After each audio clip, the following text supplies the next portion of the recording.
Konfrontazioa, benetako konfrontazioa da kapitalak antolatu duena langileon kontra. Eta horretarako dauka babes guztia gobernuetan, Espainiako gobernuetan eta Euskal Herriko gobernuetan ere. Ondorio bat larria, baina ondorio zuzena da langileok bakarrik gaudela aurre egiteko horri eta asko egin behar dugula organizatiboki. Oinarri sindikalik gabe ezin da ezer egin.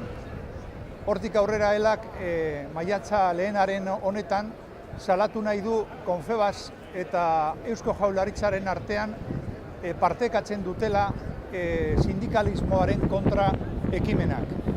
Ez dute sindikaturik nahi, ez dute hitzarmen kolektiborik nahi, estatalizazioaren alde daude eta horren politiken atzean dago pobrezia. Pobrezia esparru laboralean eta pobrezia esparru sozialean. Antolatu behar dugu langileok aurre egiteko egoera honi.